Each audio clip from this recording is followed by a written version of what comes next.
Bonjour, avec cette vidéo, vous allez pouvoir remplir la section 6.1.2, les suites arithmétiques. Commençons avec la définition de suite arithmétique. Il existe plusieurs sortes de suites. Une suite de nombres où la différence entre les deux termes consécutifs est constante est appelée une suite arithmétique. Donc, constante, ça veut dire que ce sont toujours des mêmes bons. Donc, si on fait plus 3, par exemple, toute la suite va être fait en conséquence que ce sont des bons de plus 3 à chaque fois. Voyons maintenant la définition de la raison. Le bon constant est appelé la raison de la suite arithmétique. La raison est toujours additive ou soustractive. Donc ça, c'est très important. On a vu la régularité dans les autres notes de cours. La régularité pouvait être de n'importe quelle opération, pouvait être non constante. Par contre, la raison, c'est toujours constant et c'est toujours une addition ou une soustraction. Donc, par exemple, la suite 3, 5, 7, 9, 11, 13 est arithmétique. Le premier terme est 3 et les autres termes sont obtenus en additionnant 2 au terme précédent. Donc, le 2, ça serait ma raison. On fait des bons de plus 2 à chaque fois. En dessous, vous avez des exemples de suites qui sont arithmétiques et ici des non arithmétiques. Donc, vous voyez que ce n'est pas constant. Donc, ça ne fonctionne pas. Tandis que les suites arithmétiques, c'est toujours constant. Constant, ça veut dire que c'est toujours le même nombre. Si c'est plus 5 au début, ça va être plus 5 tout le long de la suite. On va aller faire les exemples ensemble. Donc, complète les suites arithmétiques suivantes. Pour compléter une suite arithmétique, il faut trouver la raison en calculant la différence entre deux termes consécutifs et appliquer les mêmes bons constants. Donc, on choisit deux termes consécutifs, donc deux termes qui se suivent. On a le choix entre 3 et 9 ou 9 et 15. On fait la différence, donc on les soustrait. Et ça nous donne la raison. Donc, la raison, c'est en fait le bon qu'on fait entre chaque. On fait un bon de 6. On vérifie si ça fonctionne. 3 plus 6, 9. Plus 6, 15. Plus 6, 21. Plus 6, 27. Plus 6, 33. C'est bon. Plus 6, 39. Alors, j'ai complété ma suite. Maintenant, si on veut faire la suite B, on voit qu'il y a un gros espace entre deux termes. Donc, il nous manque des informations. Lorsqu'on ne connaît pas deux termes consécutifs, on n'a aucun terme qui se suive, on peut calculer la raison de la façon suivante. Donc, on va faire la différence entre les termes qu'on a, donc entre les termes autour de notre inconnu, là, ici.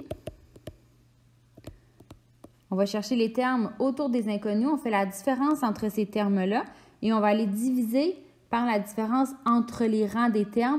Donc, dans le fond, le nombre de bons qui sépare le premier terme du dernier terme qu'on a. Donc, la différence entre les termes divisé par la différence entre les rangs des termes. Donc, 7 est au rang 1. Ici, on aurait le rang 2, 3, 4 et 5. Donc, on veut la différence entre ces informations-là ici. Donc, les rangs 5 et 1. On calcule ça, donc 19 moins 7, 12. On divise par 5 moins 1, 4.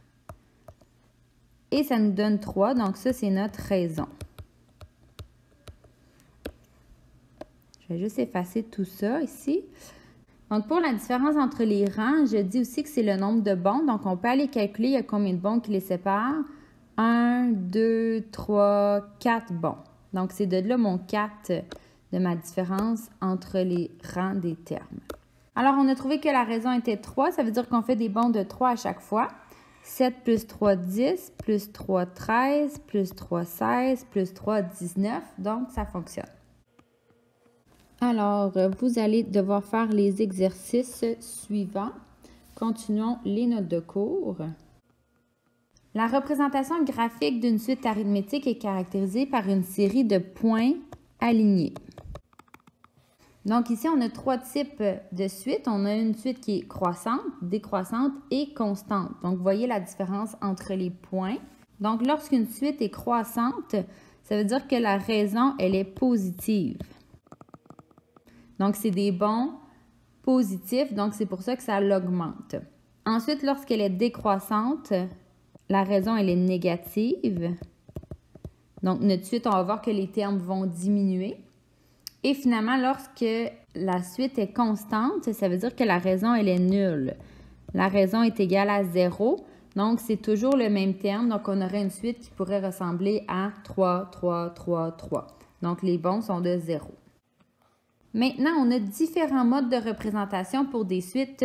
Donc, on peut représenter une suite à l'aide de mots. Donc, une façon de décrire une suite en mots est de donner son premier terme et de décrire sa régularité. On peut aussi incorporer une situation dans notre phrase.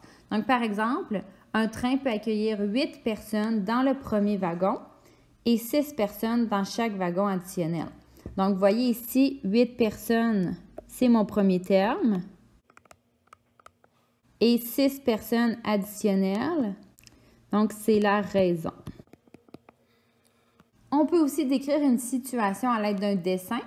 Donc, si on regarde seulement les petits trains, on peut prendre le temps, là, en regardant comme il faut, d'aller compter le nombre de têtes. On devrait trouver 8 petites têtes. Si le train a 2 wagons, le nombre de personnes, donc on peut les compter, ça monte à 14. Ensuite, on a 20 et 26. Donc, on respecte aussi la raison qui était de plus 6 à chaque fois. On peut, pour la même situation, aller la représenter dans une table des valeurs. Donc, que la table des valeurs soit présentée à l'horizontale ou à la verticale, elle met toujours en relation le rang et le terme. Et ici, attention, le rang est toujours écrit dans la première rangée ou la première colonne. Donc, on a le rang en premier dans chacun des cas et le terme dans la deuxième colonne ou la deuxième rangée. On peut aussi aller mettre un titre. Donc, en dessous de rang, on a écrit le nombre de wagons. Donc, un wagon et le terme représente le nombre de personnes, donc 8 personnes. Et on peut faire la table des valeurs aussi grande qu'on le veut. Et finalement, il y a la représentation graphique. Le graphique illustre toujours la relation entre le rang et le terme d'une suite. Remarque importante, le rang prend toujours l'axe des X. Donc, l'axe des X, c'est l'axe ici qui est horizontal. Et les termes, toujours l'axe des Y, donc qui est l'axe vertical ici. Donc, une fois que vous avez terminé de remplir les notes de cours et que vous avez fait les exercices à la page 6, votre travail est terminé.